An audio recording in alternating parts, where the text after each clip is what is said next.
Chers amis, bonjour. Germain, c'est oui. Nous allons faire un petit nyaka. Nous allons faire un petit nyaka. Donc, il faut partager notre communication sur un sujet important, à savoir les rapports de force en démocratie. Les rapports de force en démocratie. Faisons donc une analyse des rapports de force en démocratie. Alors, le rapport de force en démocratie, c'est défini comme l'interaction ou comme la confrontation d'intérêts entre différentes parties prenantes, savoir partis politiques, institutions et citoyens, visant à influencer les décisions collectives, que ce soit sur le plan sentimental, en culture, sur le plan social, en économie ou en politique. Ce concept-là joue un rôle essentiel dans le fonctionnement des sociétés modernes. Il s'agit d'un équilibre délicat qui, bien maîtrisé, permet d'assurer le bon fonctionnement des sociétés, de faire avancer les décisions collectives tout en respectant les principes démocratiques. Alors, chers amis,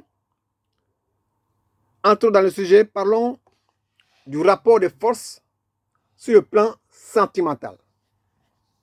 Du rapport de force sur le plan sentimental. Sur le plan sentimental, ce rapport de force se manifeste dans les relations personnelles, notamment dans les couples où l'équilibre du pouvoir, je veux dire, influe sur la stabilité et sur la satisfaction relationnelle. Il se construit souvent sur le respect mutuel, mais peut conduire à des tensions lorsque l'un des partenaires cherche à dominer l'autre ou à imposer sa volonté. Chers amis, quand l'homme domine trop, les gens parlent de machisme ou d'absence de respect de la femme. Oui, pas de respect pour la femme. Ils perçoivent cela comme un frein à l'égalité des sexes. Oui, quand la femme domine son mari, on entend dire il est sous le joug de son épouse. Ou c'est elle qui porte la culotte. Donc certains se moquent de lui et affirment qu'il a perdu sa virilité. Oui, l'image de l'homme dominé est parfois associée à une faiblesse ou à une soumission exagérée. En tout cas, dans ce rapport de force, l'homme sait où et comment coincer sa femme. Oui, mais surtout la femme, elle sait où, comment et quand coincer son homme. Et lorsqu'elle le fait, et elle le fait bien, alors c'est toute la nation, c'est toute une nation qui en souffre. Chers amis, nous allons maintenant parler du rapport de force dans le domaine culturel. Le rapport de force dans le domaine culturel. Dans le domaine culturel, le rapport de force oppose souvent tradition locale et influence extérieure. Oui, cela crée des débats sur l'identité, des débats sur la tradition et la modernité. Ce combat des valeurs traditionnelles contre les influences extérieures montre comment des groupes tentent d'imposer leur vision de la culture.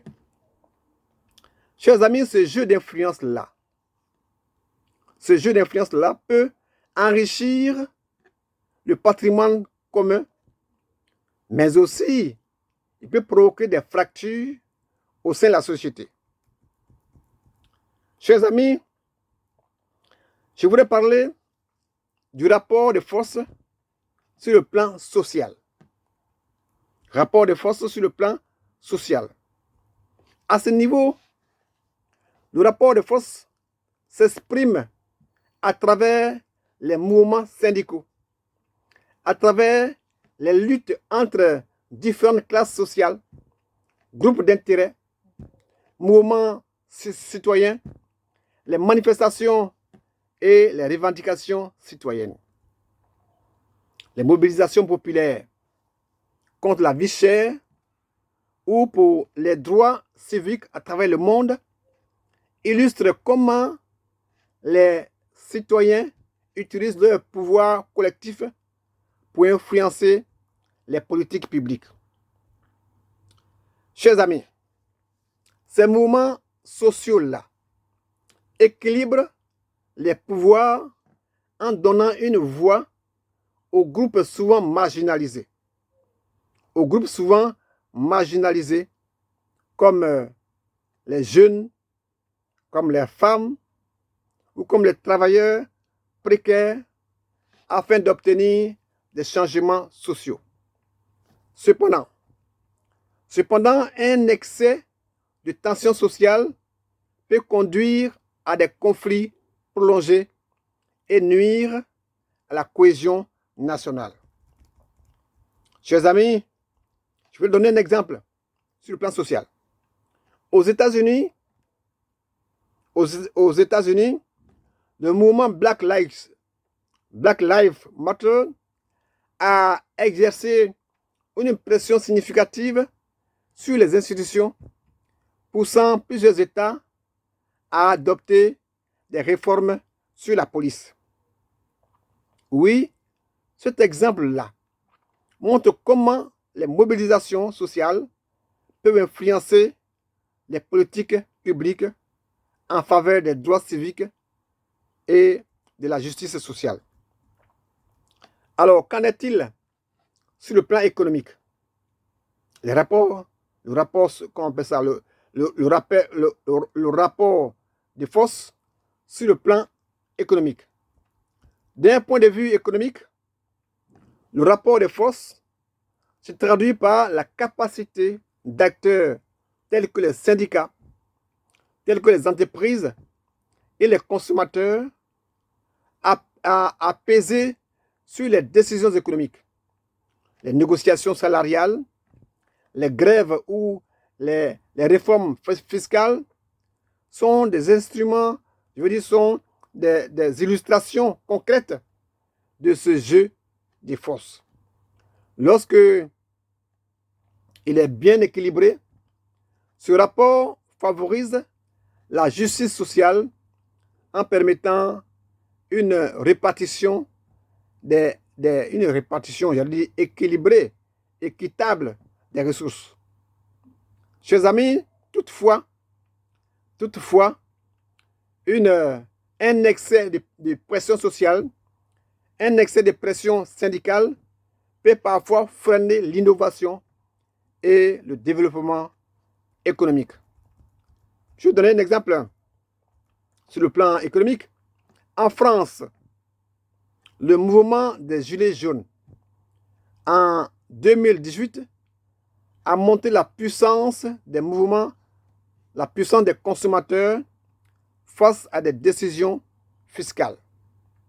Face aux manifestations contre la hausse des taxes sur le carburant, le gouvernement a dû reculer et annuler certaines mesures, ce qui démontre le poids du rapport de force économique. Chers amis, nous voici au plan politique. Au plan politique, le rapport de force se manifeste par la rivalité entre les partis pour obtenir le pouvoir et contrôler les institutions. Ces luttes-là, bien que parfois conflictuelles, stimulent le débat public et encouragent les compromis nécessaires au bon fonctionnement démocratique.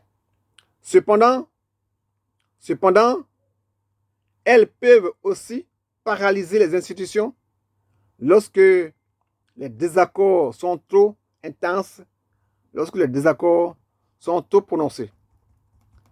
Chers amis, cependant, un rapport de force déséquilibré mène à des abus, génère injustice, frustration et ressentiment. Une démocratie saine repose sur des rapports équilibrés où dialogue et compromis sont essentiels. Le défi est de les canaliser positivement en encourageant négociation et respect des divers intérêts pour préserver l'équilibre social. En conclusion, chers amis, on peut dire que le rapport de force en démocratie est essentiel pour le maintien d'un système sain. Il rappelle l'importance,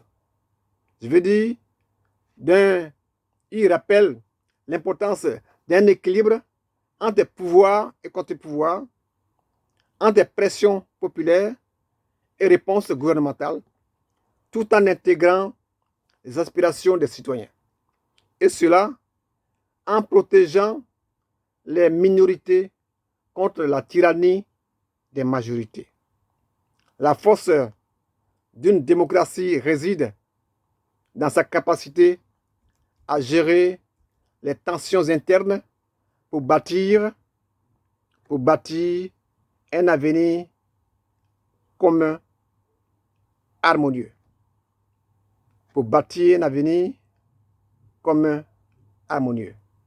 J'aimerais vous saluer.